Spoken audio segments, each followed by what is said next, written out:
BJP അവരുടെ പ്രധാനപ്പെട്ട മണ്ഡലങ്ങളിൽ അനൗദ്യോഗികമായിട്ട് ഈ പ്രഖ്യാപനം നടത്തിയിരിക്കുകയാണ്.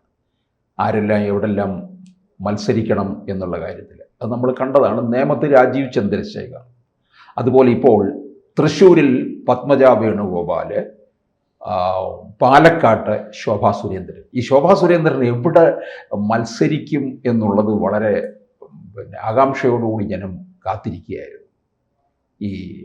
ഈ തൃശ്ശൂരിലെയും പാലക്കാട്ടും ഏത് തരത്തിലായിരിക്കും BJPക്ക് ഒരു നേട്ടമുണ്ടാക്കാൻ കഴിയുക? 2026 നിയമസഭാ തെരഞ്ഞെടുപ്പിൽ പൊതുവെ ആളുകൾ വളരെ പ്രതീക്ഷയോടെ കാണുന്ന ഒരു പാർട്ടിയാണ് BJP. മുൻ വർഷങ്ങളില്ലാത്ത അല്ലെങ്കിൽ മുൻ തെരഞ്ഞെടുപ്പുകളില്ലാത്ത രീതിയിലുള്ള വലിയൊരു പ്രതീക്ഷ ജനങ്ങൾ BJPയുടെ മേലെ വയ്ക്കുന്നുണ്ട്. അതുപോലെ തന്നെ ഇടതുപക്ഷവും വലതുപക്ഷവും BJPയെ ഭയക്കുന്നുണ്ട്. ചുരുക്കി പറഞ്ഞാൽ കേരള രാഷ്ട്രീയത്തിൽ വലിയൊരു മാറ്റം ഉണ്ടാക്കാൻ പോകുന്ന തെരഞ്ഞെടുപ്പായിരിക്കും വരാൻ പോകുന്ന തെരഞ്ഞെടുപ്പ്. അപ്പോൾ അതിൽ ഈ സ്ഥാനാർത്ഥി നിർണ്ണയമായിട്ട് ബന്ധപ്പെട്ട് പല ചർച്ചകൾ ഔദ്യോഗികമായിട്ട് അനൗദ്യോഗികമായിട്ട് നടക്കുന്നുണ്ട്.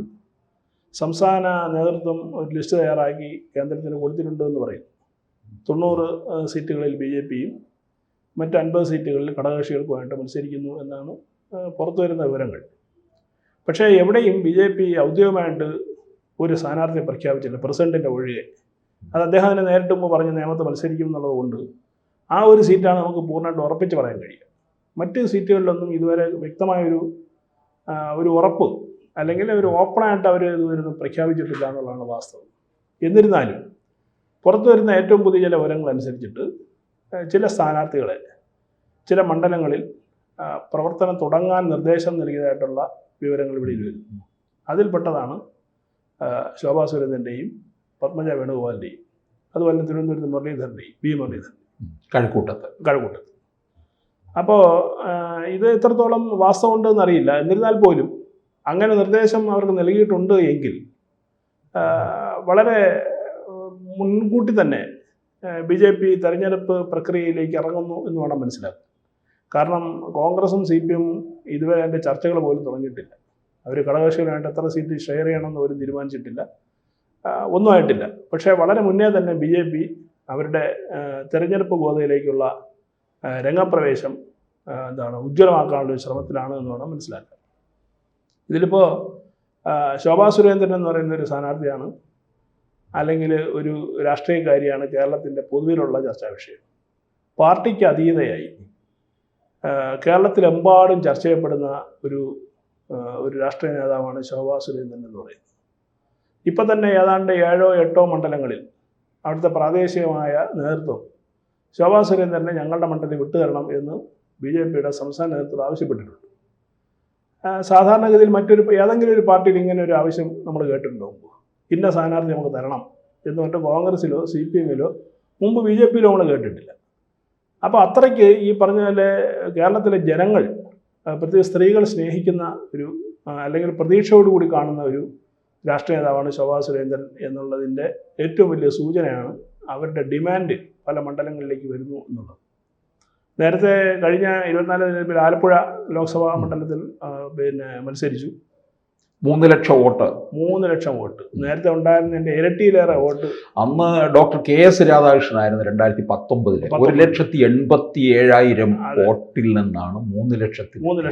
മാത്രമല്ല ആലപ്പുഴയിലെ 2 നിയമസഭാ മണ്ഡലങ്ങളിൽ 1ാം സ്ഥാനത്ത് BJP വരികയും ചെയ്തു.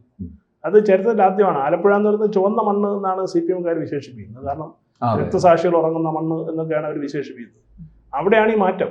അപ്പോൾ കേരളത്തിൻ്റെ രാഷ്ട്രീയത്തിൽ സമൂലമായൊരു മാറ്റം വരുന്നു എന്നുള്ളതിൻ്റെ ഏറ്റവും വലിയ സൂചനയാണ് ആലപ്പുഴയിൽ നിന്നുള്ള മാറ്റം എന്ന് പറയുന്നത്. ഒരിക്കലും പ്രതീക്ഷിക്കാത്തതാണ്. അങ്ങനെ ഈ പുന്നപ്രയും വയലാറുമൊക്കെ ഉള്ള സ്ഥലത്ത് നിന്നും ഈ രക്തസാക്ഷികൾ ഉറങ്ങുന്ന മണ്ണിൽ നിന്നും ഇവർ പറയുന്ന ഈ വർഗീയ ഫാസിസ്റ്റ് പാർട്ടിയായ BJPക്ക് ജനങ്ങൾ വോട്ട് ചെയ്യും എന്ന് ഒരിക്കലും CPM പ്രതീക്ഷ ഉണ്ടാവില്ല. അവിടെയാണ് ഈ പറഞ്ഞതുപോലുള്ള മാറ്റം ശോഭാ സുരേന്ദ്രന് കൊണ്ടുവന്നത്. അത് ഈ ആലപ്പുഴയിൽ മാത്രമല്ല, എവിടെയെല്ലാം അവർ മത്സരിച്ചിട്ടുണ്ടോ ആ മത്സരിച്ച സ്ഥലങ്ങളിലെല്ലാം തന്നെ അവർ വോട്ട് 2 ഇരട്ടിയാക്കുകയോ ഇരട്ടിയാക്കുകയോ ചെയ്തിട്ടുണ്ട്. ഒരു സ്ഥലത്ത് പോലും നേരത്തെ മത്സരിച്ച സ്ഥാനാർത്ഥിയേക്കാൾ കുറവ് വോട്ട് ശോഭാ സുരേന്ദ്രന് വന്നിട്ടില്ല എന്നുള്ളതാണ്. മാത്രമല്ല അവിടെ ഏറ്റവും വലിയൊരു പ്രത്യേകത എന്ന് പറയുന്നത് ഈ ആമുഖം ആവശ്യമില്ലാത്തൊരു രാഷ്ട്രീയ നേതാവാണ്. ഇപ്പോൾ ശോഭാ സുരേന്ദ്രൻ കേരളത്തിൻ്റെ ഏത് ഭാഗത്ത് പോയി അത് മുൻകൂട്ടി അറിയിക്കാതെ ഏത് ഭാഗത്ത് പോയി പ്രസംഗിച്ചാലും 10,000-2000 ആളുകളുടെ കൂടും. അത്തരത്തിലൊരു രാഷ്ട്രീയ നേതാവ് കേരളത്തിലില്ല. CPM-ൻ്റെ പക്കലുമില്ല, കോൺഗ്രസിൻ്റെ പക്കലും. അപ്പോൾ അത് അവർക്ക് കിട്ടുന്ന വലിയൊരു ജനപിന്തുണയാണ്. അല്ലെങ്കിൽ ജനങ്ങൾ അവരെ വലിയ തോതിൽ വിശ്വസിക്കുന്നു എന്നുള്ളതിൻ്റെ ഒരു സൂചനയാണ് ഇത്തരത്തിലുള്ള ഒരു ജനങ്ങളുടെ അവരോടുള്ള ഒരു പ്രതിക്രിയ എന്ന് പറയുന്നത്. സ്വാഭാവികമായിട്ടും പാലക്കാടാണ് അവരോട് മത്സരിക്കാൻ പറയുന്നത് എങ്കിൽ അവർ സന്തോഷപൂർവ്വം പോകും. കാര്യം ഇതുവരെ ശോഭാ സുരേന്ദ്രൻ ഡിമാൻഡ് പാർട്ടിയോട് വെച്ചായിട്ട് നമുക്ക് ഓർമ്മയില്ല. എനിക്ക് ഇന്ന മണ്ഡലം വേണം, അല്ലെങ്കിൽ ജയിക്കാൻ സാധ്യതയുള്ള മണ്ഡലം വേണമെന്ന് അവരൊരിക്കലും ഡിമാൻഡ് ചെയ്തിട്ടില്ല. ഇപ്പൊ തന്നെ 6 മണ്ഡലങ്ങൾ ശോഭാ സുരേന്ദ്രനെ കാത്തു നിൽക്കുന്നുണ്ട്. 6 മണ്ഡലം വെയിറ്റ് ചെയ്യുക. വട്ടിയൂർക്കാവ് പറഞ്ഞു, അതെ, പിന്നെ പാലക്കാട്, കായംകുളത്ത്, തൃശ്ശൂർ ജില്ലയിലെ പുതുക്കാട്, ചെങ്ങന്നൂര്, ഇങ്ങനെ പോവുകയാണ്. ഇങ്ങനെ പല സ്ഥലങ്ങളിലും ഡിമാൻഡ് ചെയ്യാണ് നമുക്ക് ശോഭാ സുരേന്ദ്രനെ വേണം എന്നവർ ഡിമാൻഡ് ചെയ്യുന്നത്. അതിന്റെ കാരണം എന്താ? അവർക്ക് ഉറപ്പുണ്ട് ഈ സ്ഥാനാർത്ഥി വന്നു കഴിഞ്ഞാൽ അവർക്ക് ജയിപ്പിച്ചെടുക്കാൻ കഴിയും എന്നുള്ളത്. കാര്യം ജനം അത്രത്തോളം ഈ വനിതയെ സ്നേഹിക്കുന്നു എന്നുള്ളത് ഈ നാട്ടുകാർക്കും BJP-യുടെ പ്രവർത്തകർക്കും നന്നായിട്ട് അറിയാമെന്നുള്ളതാണ് എൻ്റെ പ്രധാനപ്പെട്ട ഒരു വിശേഷത. പാലക്കാട് കഴിഞ്ഞ പ്രാവശ്യം ഏറ്റവും അവസാനം ശോഭാ സുരേന്ദ്രൻ മത്സരിക്കുമ്പോൾ അതിനുമുമ്പുള്ള സ്ഥാനാർത്ഥി ഇരട്ടി വോട്ട്. അത് 2016-ൽ ശോഭാ സുരേന്ദ്രൻ അവിടെ മത്സരിച്ചു. 2016. അതിനുശേഷം ശോഭാ സുരേന്ദ്രൻ പറഞ്ഞത് താൻ വിജയിക്കുമായിരുന്നു, പാർട്ടിയിൽ അവിടെ പാരവയ്പ് നടത്തി എന്നാണ് പറയുന്നത്. ഇപ്പൊ എനിക്ക് തോന്നുന്നു ശോഭാ സുരേന്ദ്രന് അനുകൂലമായ ഘടകം പാലക്കാട് ഉണ്ട്. കാരണം പിന്നെ ഒരു വനിതയാണൊന്ന്, മറ്റൊന്ന് ഈ അവിടെ രാഹുൽ മാങ്കൂട്ടത്തിനെതിരായിട്ടുള്ള ഒരു വികാരം ഉണ്ട്, ശക്തമാണ്. രാഹുലിനെ പാർട്ടിയിൽ നിന്ന് മാറ്റി നിർത്തിയിരിക്കുകയും ചെയ്യും. അപ്പോൾ ഈ 21-ൽ ഷാഫി പറമ്പില് ശ്രീധരനുമായിട്ടായിരുന്നു നേരിട്ടുള്ള മത്സരം എന്ന് പറയുന്നത്. ഇപ്പോൾ 2016-ൽ ഇപ്പോൾ അങ്ങ് സൂചിപ്പിച്ചല്ലോ, അത് കൃഷ്ണദാസ് ആയിരുന്നു ജയിക്കുന്ന സാഹചര്യമായിരുന്നു എന്ന് അവർ പറഞ്ഞല്ലോ. അന്ന് പ്രധാനമായിട്ടും ഈ ശോഭയെ തോൽപ്പിക്കാൻ ശ്രമിച്ചത് V. മുരളീധരനും C. കൃഷ്ണകുമാറും ചേർന്നാണ്. കാരണം പാലക്കാട് ഏറ്റവും വലിയ ഗ്രൂപ്പിസം, BJP-ക്കകത്ത് ഏറ്റവും വലിയ ഗ്രൂപ്പിസം ഉണ്ടായിരുന്ന സ്ഥലമാണ് പാലക്കാട് നിയമസഭാ മണ്ഡലം എന്ന് പറയുന്നത്. മാത്രമല്ല ഈ ശോഭാ സുരേന്ദ്രനെ ഒരു കാലഘട്ടത്തിൽ നമുക്കറിയാം, ഒരു കാലഘട്ടത്തിൽ പാർട്ടിക്കകത്ത് അകറ്റി നിർത്തിയിരുന്നു എന്നുള്ളത് വളരെ ഒരു നഗ്നമായ യാഥാർത്ഥ്യമാണ്. പല അവസരങ്ങളിലും നമ്മൾ പ്രതീക്ഷിച്ചു ഇവർ സംസ്ഥാന പ്രസിഡന്റായിട്ട് വരും എന്നൊക്കെ നമ്മൾ പ്രതീക്ഷിച്ചിരുന്ന ഒരു ഘട്ടത്തിൽ പോലും ഇവരെ ഒതുക്കുകയാണ് ചെയ്തത്.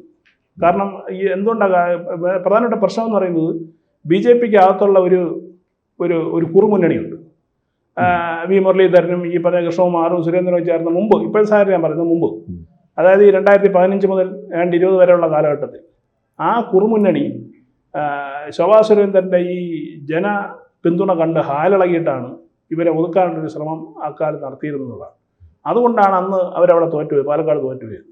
അപ്പോൾ സ്വന്തം താല്പര്യത്തിന് വേണ്ടി ഈ പറഞ്ഞതുപോലുള്ള വൃത്തികെട്ട ജോലികൾ ചെയ്യുന്ന പ്രവണത ഇപ്പം BJP-ക്കകത്ത് ഇല്ല എന്നാണ് മനസ്സിലാക്കുന്നത് കേരളത്തിൽ.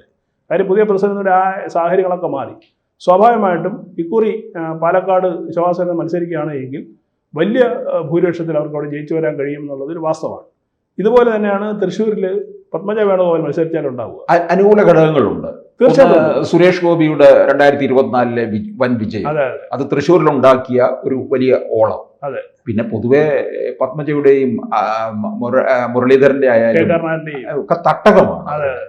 കഴിഞ്ഞ 24 ലോക്സഭാ തെരഞ്ഞെടുപ്പിൽ ഈ തൃശ്ശൂർ നിയമസഭാ മണ്ഡലം വരുന്ന 35 നഗരസഭാ ഡിവിഷനുകളിൽ 1ാം സ്ഥാനത്ത് BJP ആയിരുന്നു. അപ്പോൾ അത് വലിയൊരു നേട്ടമാണ്. മാത്രമല്ല നിലവിലുള്ള BJP-യുടെ ഒരു ജനപിന്തുണയും കൂടെ വെച്ച് നോക്കുകയാണെന്നുണ്ടെങ്കിൽ ഒരു പ്രധാനമന്ത്രിയൊക്കെ ഒന്നൊരു ക്യാമ്പയിൻ നടത്തി കഴിഞ്ഞാൽ നേരത്തെ അങ്ങ് സൂചിപ്പിച്ചതുപോലുള്ള പത്മജ വേണുഗോപാലിന് അവിടെയുള്ള വേരുകൾ, അവരുടെ അച്ഛൻ മുതലുള്ള കാലഘട്ടത്തുള്ള അവരുടെ ഈ പറഞ്ഞ ജനങ്ങളുള്ള ഒരു ബന്ധമൊക്കെ ഉപയോഗിച്ച് നന്നായിട്ട് പ്രവർത്തിച്ചു കഴിഞ്ഞാൽ പത്മജയ്ക്ക് സ്വാഭാവികമായിട്ടും തൃശ്ശൂരിൽ ജയിക്കാനുള്ള സാധ്യത ഉണ്ട് എന്നുകൊണ്ടാണ് നമ്മൾ മനസ്സിലാക്കുന്നത്. അപ്പോൾ ഈ 2 സ്ഥാനാർത്ഥികളും പ്രത്യേകിച്ച് ഇവർ രണ്ടുപേരും നമുക്ക് ഒരുപോലെ കാണാൻ പറ്റില്ല. ശോഭാ സുരേന്ദ്രൻ്റെ 7000 പോലും പത്മജയെ കാണാൻ പറ്റില്ല. പക്ഷെ എന്നിരുന്നാലും ഇവർ രണ്ടുപേരെയും മുൻകൂട്ടി ആ മണ്ഡലങ്ങൾ പ്രവർത്തിക്കാൻ പറഞ്ഞിട്ടുണ്ട് എങ്കിൽ BJP ലക്ഷ്യം വയ്ക്കുന്നത് ചെറിയ കാര്യമല്ല എന്ന് നമ്മൾ മനസ്സിലാക്കേണ്ടി വരും. കൂടുതൽ വാർത്തകളും വിശേഷങ്ങളും നിങ്ങളിലേക്ക് എത്താൻ ABC മലയാളം സബ്സ്ക്രൈബ് ചെയ്യുക, ബെൽ ബട്ടണും അമർത്തുക.